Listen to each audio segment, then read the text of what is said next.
রহমাতুল লিল আলামিন নবী, রহমাতুল লিল আলামিন নবী, হাদিসে প্রমাণ।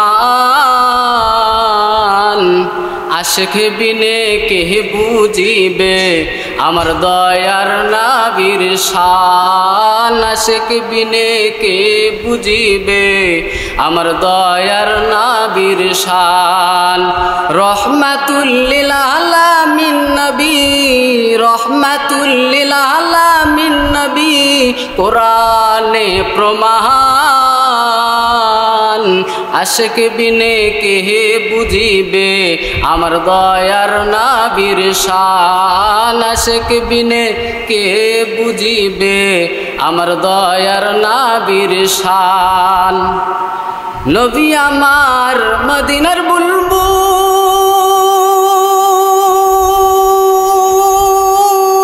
তাই তো আল্লাহ খুশি হয়ে নামটি দিলেন হাবিবে রাসূল। নবী আমার মদিনার বুলবুল, তাই তো আল্লাহ খুশি হয়ে নামটি দিলেন হাবিবে রাসূল। সেই নবীকে ভুল বুঝিলে, সেই নবীকে না চিনিলে থাকবে না ঈমান। রহমাতুল লিল আলামিন নবী, রহমাতুল লিল আলামিন নবী, কোরআনে প্রমাণ। আশিক বিনে কে বুঝিবে আমার দয়ার নবীর শান, আশিক বিনে কে বুঝিবে আমার দয়ার নবীর শান। সুবহানাল্লাহ বলবেন না? কোন দিকে কোনো নজর করবেন না, কোনো দিকে তাকাতাকি করবেন না বাজান। অল্প সময়ের মধ্যে আলোচনা শেষ করতে হবে। আল্লাহ রব্বুল আলামিন বলেন, লাইন শাকারতুম লাযীদান্নাকুম ওয়া লাইন কাফারতুম ইন্না আযাবি লাশাদীদ। আমার আল্লাহ তাআলা রব্বুল আলামিন বড় মায়া করিয়া, বড় মোহব্বত করিয়া বান্দাকে দুনিয়ার মধ্যে প্রেরণ করেছেন বাজান। কোনো দিকে লক্ষ্য করবেন না, কেউ কারো সাথে কথা বলবেন না। ও বাজান, কেউ কারো সঙ্গে কথা বলবেন না। আপনারা যদি একে অপরের সঙ্গে কথা বলেন তাহলে কিন্তু এখানে আমার কথা বলতে সমস্যা হয় বাজানো। এজন্য দিলের কাল লাগাইয়া কথাগুলো বুঝবেন। কারো দিকে কেউ তাকাবেন না।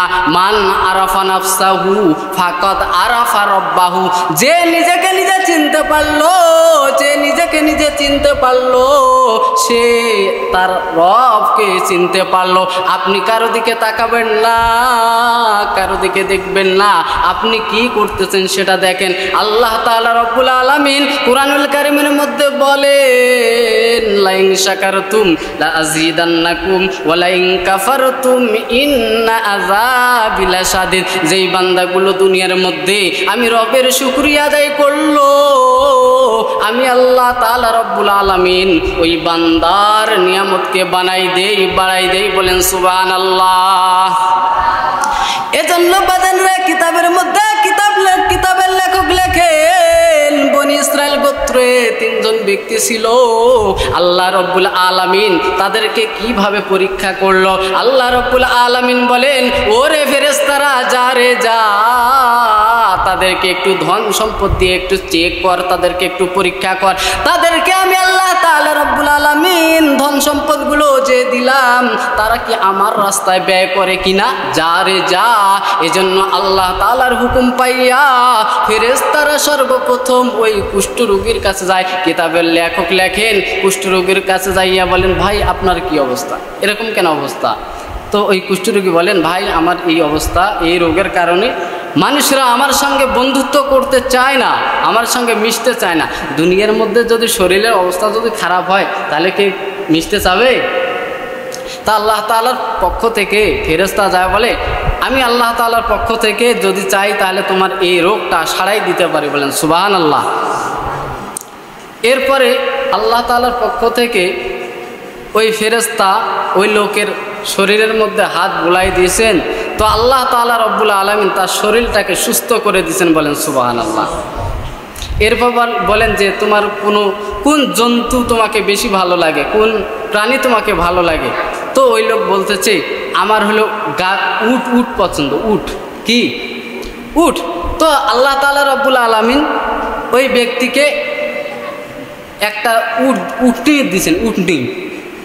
তো দেওয়ার পর কিছুদিনের মধ্যে ওই উটনির বাচ্চা দেওয়া শুরু করছে, অনেক বাচ্চা হয়েছে, সেখান থেকে সে অনেক ধনী হয়ে গেছে। বাদানরা এবার আল্লাহ তাআলার পক্ষ থেকে ফেরেশতা ওই টাকওয়ালার কাছে চলে গেলেন। যাওয়ার পরে জিজ্ঞাসা করেন, ও ভাই তোমার এই অবস্থা কেন? বলে আল্লাহ তাআলা রব্বুল আলামিন দিয়েছেন। বাজান রে, কোনো দিকে তাকাবেন না, যদি আমি ছোট মানুষ, কিন্তু কথাগুলো তো আমার নয়, কথাগুলো কার?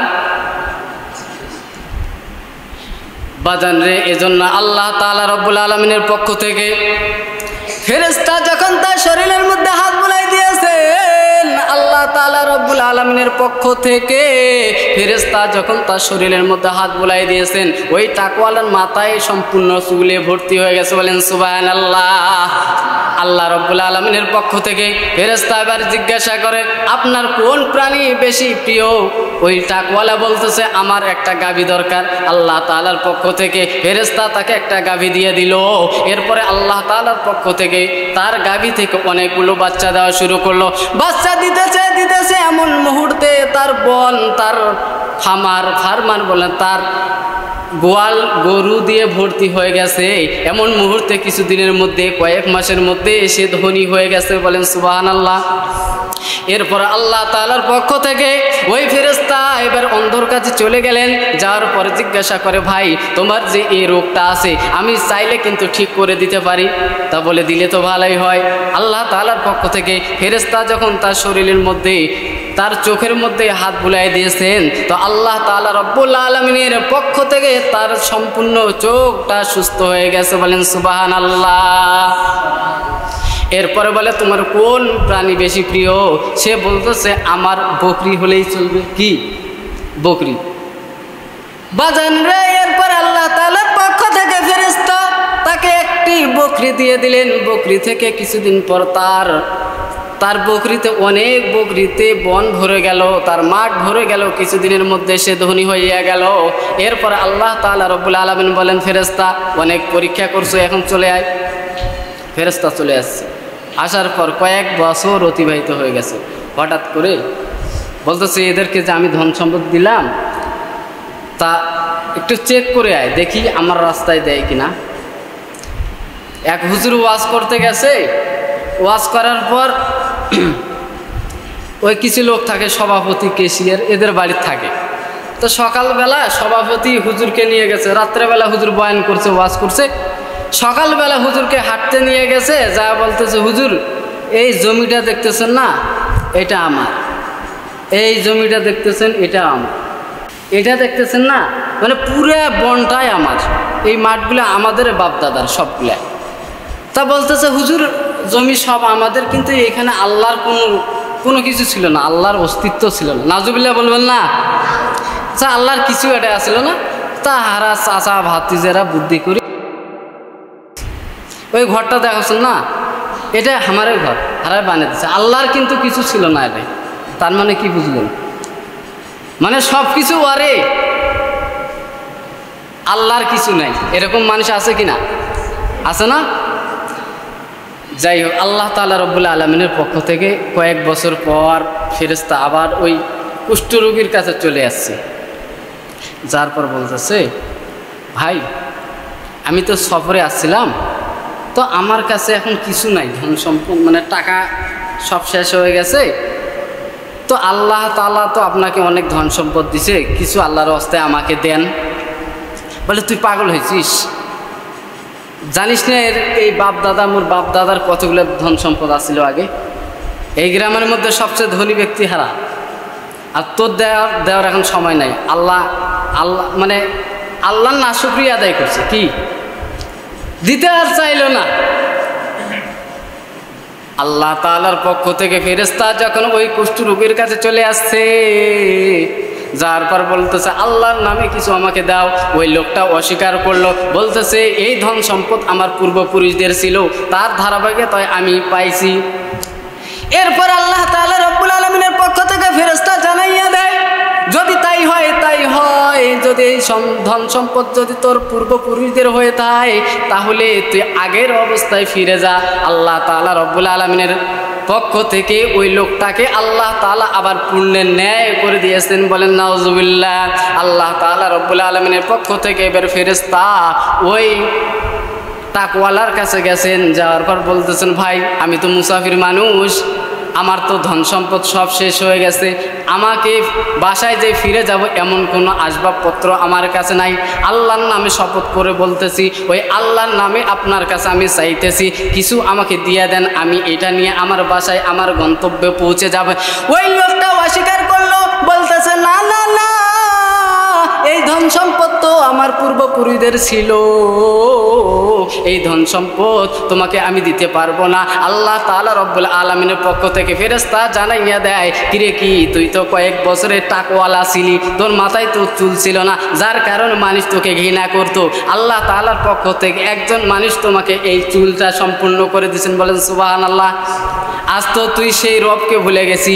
যদি তাই হয় এই পূর্বপুরুষদের ধন সম্পদ যদি তুই পেয়ে থাকিস তাহলে তুই পুণ্যের ন্যায় হয়ে যা।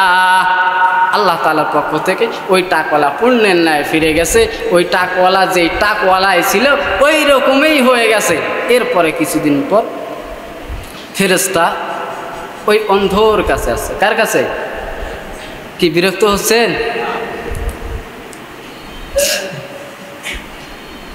অন্ধর কাছে আছে। কার কাছে?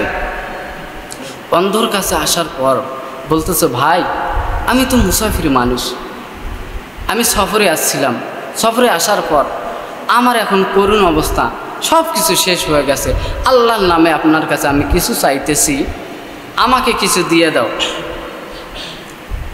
তা বলতেছে হ্যাঁ ভাই, আল্লাহ তো আমাকে সব কিছু দিয়েছে, আমি গরিব ছিলাম, আমার ধন সম্পদ ছিল না, আমি অন্ধও ছিলাম, তো আল্লাহ তাআলার পক্ষ থেকে আল্লাহ আমাকে সব কিছু দিয়ে দিয়েছেন, ওই রব আমাকে দিয়েছেন। কে?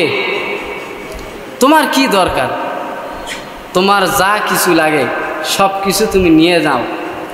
তো বলতেছে ভাই আমার কোনো কিছুর দরকার নেই, স্রেফ আমি আল্লাহ তাআলার পক্ষ থেকে তোমার কাছে আসছি, আল্লাহ তাআলা আমাকে প্রেরণ করছে তোমার কাছে শুধুমাত্র পরীক্ষা করার জন্য, যে দেখো তো ওই বান্দাগুলোকে আমি এতগুলো ধন সম্পদ দিলাম, এরা সম্পদ পাওয়ার পর আমি রবকে ভুলে যাই কিনা।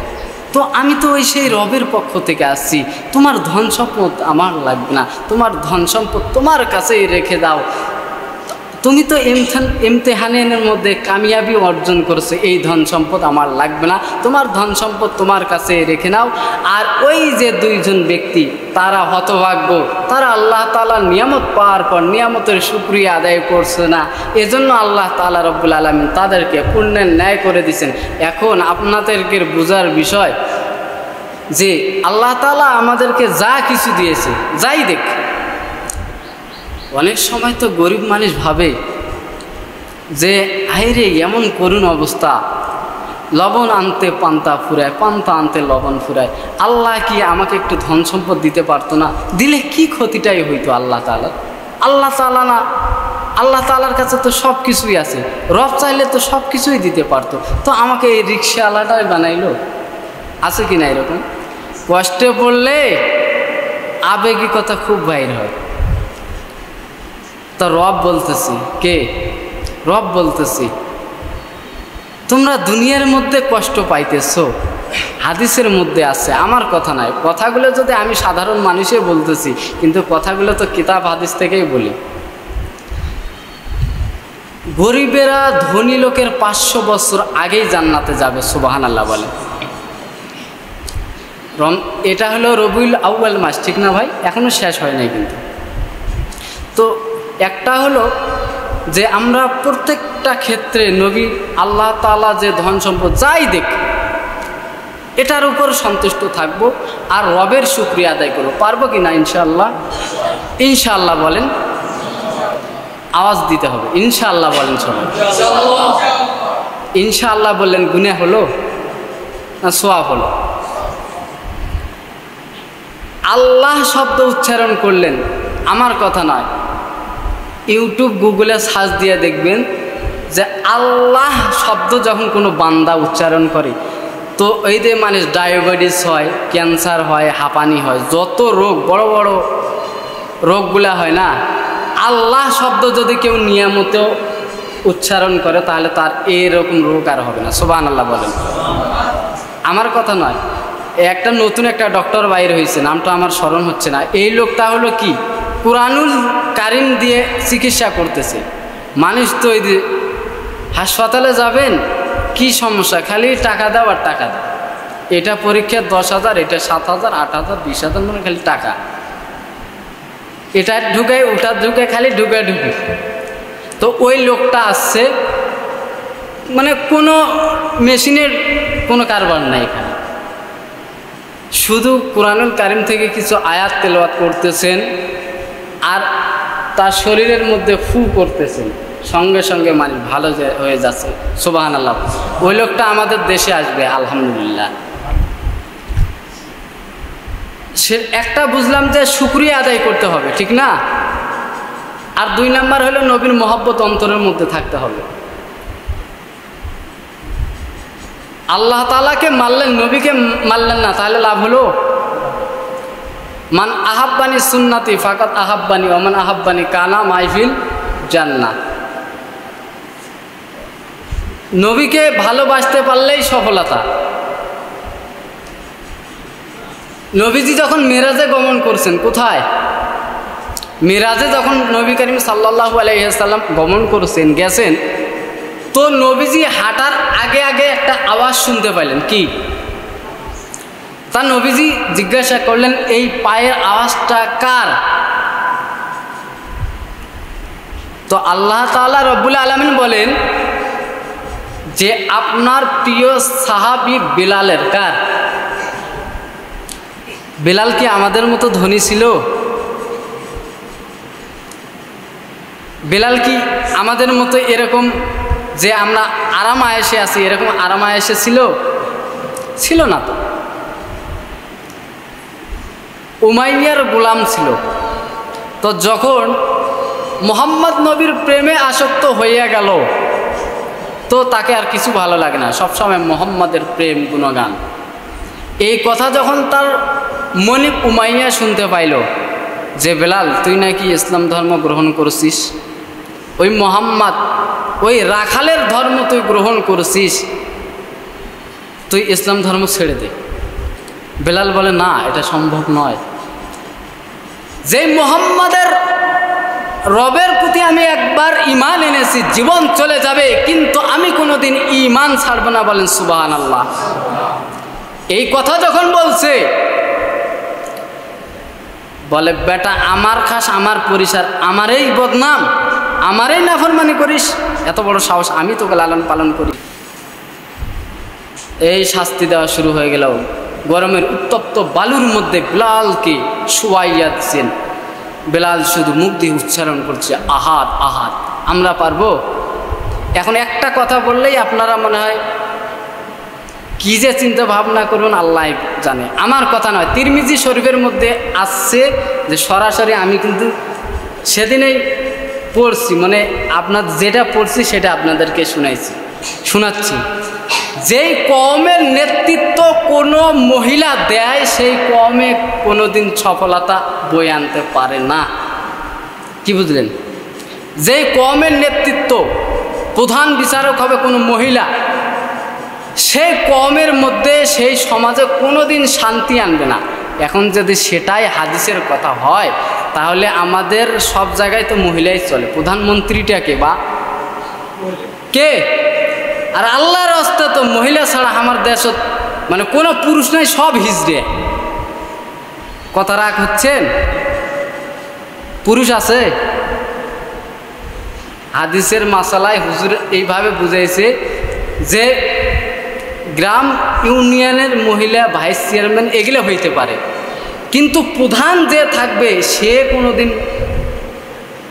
সমাধান করতে পারবে না, তার রায়টা কোনোদিন হইতে পারে না। কারণ কি? কথা তো অনেক বাইরে হতেছে, কোনটা বলি আর কোনটা ছাড়ি। আপনারা জানেন নবীজির প্রিয় স্ত্রীর নাম কি? বলে খাদিজা। তা নবীর পাশে কার কবর আছে বলেন তো দেখি? হ্যাঁ, মা আয়েশার আছে? কার আছে? নবীজির স্ত্রীর কোনো কবর নাই নবীর পাশে। কেন নাই বলতে পারবেন? কেতাব তো পড়েন না, খালি মৌলবীরা আসি। হায় হায়, কেন কবর হলো না নবীর পাশে? নবীর যদি প্রিয়তম স্ত্রী হয় তাহলে তো কবর তার পাশেই থাকার দরকার, কিন্তু পাশে থাকলো না কেন? একবার ওমর, হযরত উসমান আর আলী রাদিয়াল্লাহু তাআলা আনহুর মধ্যে যুদ্ধ সংগঠিত হয়েছিল, জানেন আপনারা? তা ওই নেতৃত্ব মা আয়েশা দিয়েছিল, যার কারণে নবী বলতেছিল যে মহিলা মানুষ কিন্তু নেতৃত্ব দেওয়া ঠিক নয়। নবী অনেক নিষেধ করছে, তারপরেও সে এই কাজটা করছে, নেতৃত্ব দিয়েছেন। যার কারণে শেষ সময় সে নিজেকে দোষী সাব্যস্ত করে, সে নিজেকে অপরাধী মনে করছে যে নবীজি আমাকে নিষেধ করছিল যুদ্ধ না করতে, আমি করছি, এই কারণে আমি নবীর পাশে থাকার আমার কোনো যোগ্যতা নাই, আমি এখানে থাকতে পারবো না। বলতেছে শেষ জামানের যদি আমি তো এখানে থাকবো না, কারণ আমি অপরাধী। জান্নাতুল বাকিতে নবীর স্ত্রীর কবর নাই। বলতেছেন যদি শেষ জামানে মাহাদি আলাইহিস সালাতু ওয়াস সালাম আসে তাহলে তার কবরটা এখানে হবে, কিন্তু আমি থাকতে পারবো না, কারণ আমি অপরাধী। যদি মহিলারা নেতৃত্ব দিতে পারে তাহলে তো মা নবীর স্ত্রী কবর সেখানে হওয়ার দরকার ছিল। তো এই কথা বলতে চাচ্ছি। আর মহিলাদেরকে কি করে বানাইছে আল্লাহ তাআলা? পুরুষদের কোন পাজরের হাল? এরা কিন্তু টেরা। এরা, আমার মূল বক্তব্য হলো মহিলারা কোনোদিন শেষ ফয়সালা দিতে পারবে না। যাই হোক,